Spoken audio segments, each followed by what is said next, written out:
ఉదయకాలపు దేవుని ప్రత్యక్షత.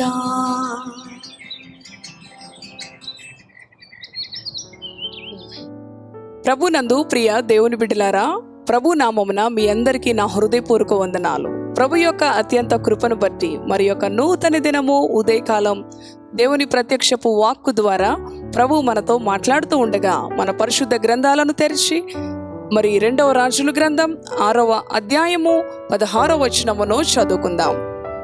అతడు భయపడవద్దు, మన పక్షమున నున్నవారు వారికంటే అధికులై ఉన్నారని చెప్పి.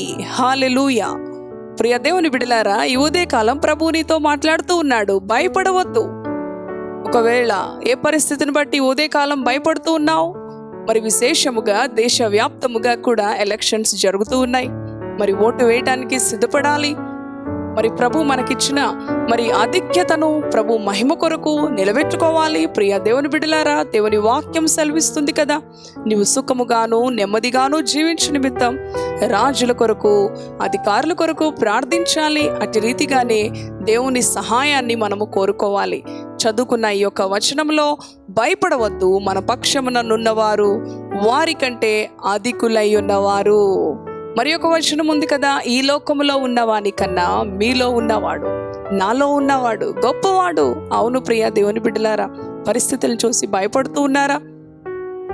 ఏ విధముగాను మనము భయపడవలసిన అవసరం లేదు. ఎలీషా అంటూ ఉన్నాడు తన శిష్యునితో, భయపడవద్దు అన్నాడు. సిరియా రాజు రథములను గుర్రములను సైన్యమును పంపించి మరి ఆ యొక్క సేవకుడును చుట్టుముట్టినప్పుడు పర్వతము మరి అగ్ని రథముల చేతను చూడండి గుర్రముల చేతను ప్రభువు వారిని భద్రపరిచాడు. మరి ఆ శిష్యుడితో మరి ఆ ఎలీషా ప్రార్థన చేస్తాడు, ప్రభువా వాని యొక్క కనులను తెరువు నాయనా, వాడు చూస్తాడు. మరి ఆ అగ్ని రథములు వారి చుట్టూ ఉండి ఆ శత్రువులు వారిని సమీపించకుండా ప్రభు వారిని భద్రపరిచిన రీతిగానే ప్రభు మనలను, మన దేశ ప్రజలను, మన అధికారులను కాపాడే దేవుడు. ప్రియ దేవుని బిడ్డలారా, రాజులు అధికారులు ఆయన వలన పాలిస్తారు. దేవుని వాక్యం సెలవిస్తూ ఉంది కదా, మన రాజు మన దేవుడు రాజులకు రాజు, ప్రభులకు ప్రభువై ఉన్నాడు. కాబట్టి మనము మరి ఏ అధికారం ఏ ప్రభుత్వం ఈసారి వస్తుంది అని విచారముతో భయముతో ఉన్నట్లయితే ప్రభు అంటూ ఉన్నాడు ఈ ఉదయకాలం మనతో, భయపడవద్దు, మన పక్షమున నున్నవారు వారికంటే అధికులై ఉన్నారు. అవును ప్రియ దేవుని బిడ్డలారా, ప్రభు యొక్క వాక్కు సెలవిచ్చిన రీతిగా మరి ఆ యొక్క ఇశ్రాయేలు రాజు ఎంతో భయపడిపోతూ ఉంటాడు. మరి ఎలీషా దైవజనుని యొక్క ఆలోచన చొప్పున ప్రవర్తిస్తూ ఉంటాడు. మరి వారికి అంధత్వము కలుగు చేయమని ఎలీషా ప్రార్థన చేసినప్పుడు ప్రభు వారికి అంధత్వాన్ని కలుగు చేస్తాడు.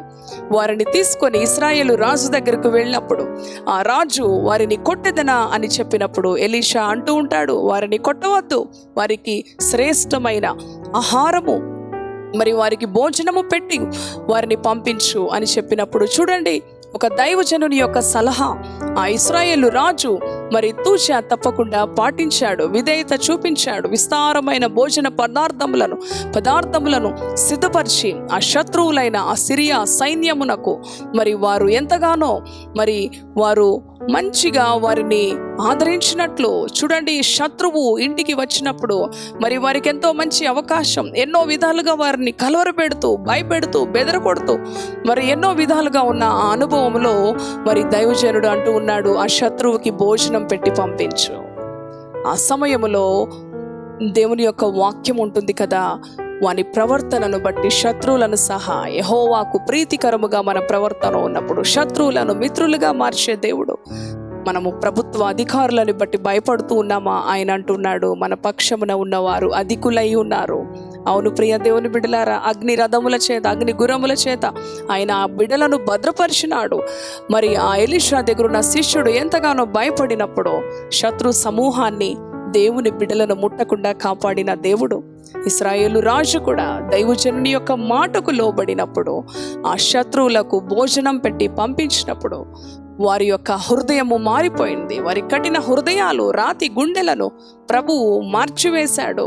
మరి ఎన్నడూ కూడా ఆ సిరియనులు దేవుని బిడల పైన యుద్ధము చేయాలని వారిని అంతమొందించాలని, వారితో మరి వైరము పెట్టుకోవాలని ఎప్పుడు కూడా తలంచలేదు. మరలా వారి జోలికి రాలేదు. ప్రేమతో జయించాలి. కాబట్టి ఈ ఉదయకాలం ప్రభు మనతో మాట్లాడుతూ ఉన్నాడు. భయపడవద్దు, మన పక్షమున నున్నవారు వారి కంటే అధికులై ఉన్నారు. అవును ప్రియ దేవుని బిడ్డలారా, ఏ విషయాన్ని బట్టి భయపడక యేసయ్య మనలో ఉన్నాడు. మన పక్షాన ఉన్నవారు అధికులై ఉన్నారు. భౌతిక పరిస్థితులను చూసి, భౌతిక మరి ప్రజల యొక్క మాటలను చూసి భయపడుతూ ఉన్నావా? మన పక్షమున ఉన్నవారు అధికులై ఉన్నారని ప్రభు మనతో మాట్లాడుతూ ఉండగా ఇంకెందుకు మనకు భయం, ఇంకెందుకు మనకు భీతి? ప్రభువులో ఆనందిద్దాం, ప్రభువును బట్టి సంతోషిద్దాం, ప్రభు నామాన్ని మహింపరుచుకుందాం. ఇటు మాటలు ప్రభు మన వెనికిడిలో దీవించునుగాక. ఆమేన్. ప్రార్థన చేసుకుందాం. దయగలిగిన తండ్రి, పరిశుద్ధుడా, నీ పరిశుద్ధ నామానికి వందనాలు. ఉదయకాలం నీ ప్రత్యక్షపు వాక్కు ద్వారా మరొకసారి భయపడవద్దు, వారి పక్షమున ఉన్న వారి కన్నా నీ పక్షమున ఉన్నవారు అవునయ్యా అధికులై ఉన్నారు. అవునయ్యా, నువ్వు మా పక్షాన ఉన్న దేవుడో నాయన, శత్రువులను ఓడించే దేవుడో, శత్రువులను మిత్రులుగా మార్చే దేవుడో, ఈ ఉదయకాలం ప్రభువా నీ బిడ్డలు మరి తండ్రి నాయన అయ్యా నాయన సహాయము చేయండి. ఎలక్షన్స్ కొరకు సిద్ధపడుచు ఉండగా ప్రభువా బలపరచండి నాయన, నీ జ్ఞానముతో నింపండి. అధికారులు రాజులు నీ వలన పాలిస్తారు ప్రభువా. ఆనాడు ఎలీషా దైవజనుని యొక్క మాటను ఇశ్రాయేలు రాజు తీసుకొని ఏ విధంగా అనుసరించి మేలు పొందుకున్నాడో, దేశానికి నెమ్మది కలుగ చేశాడో, అట్టి రీతిగా నీ కార్యము జరిగించమని, నీ బిడ్డల జీవితాల్లో కూడా నీ కార్యాలు జరిగించి ధైర్యపరిచి, ఏ పరిస్థితిని బట్టి అధైర్యపడక దిగులు పడక ప్రభువా నీ బిడ్డలతో మీరు ఉండమని, ప్రభువా ఈ లోకంలో ఉన్నవాని కన్నా నాలో ఉన్నవాడు గొప్పవాడని తండ్రి, వారి యొక్క ప్రవర్తన నీ ఎదుట ప్రీతికరముగా ఉన్నప్పుడు శత్రువులను మిత్రులుగా మార్చే దేవుడు అని, ఇశ్రాయేలు రాజు సిరియనుల విషయంలో ప్రభువా శత్రువులకు భోజనం పెట్టించాడు దైవజనుని యొక్క మాటను బట్టి. నీ బిడ్డలను కూడా అట్టి రీతిగా బలపరిచి శత్రువులకు మేలు చేసే బిడ్డలుగా, శత్రువులను ప్రేమించే బిడ్డలుగా తండ్రి నాయనా నీ బిడ్డలను నీ వాక్యానుసారమైన ప్రవర్తనలో అనుదినము బలపరిచి నడిపించమని యేసు పరిశుద్ధ నామములో స్తుతించి ప్రార్థిస్తున్నాను తండ్రి.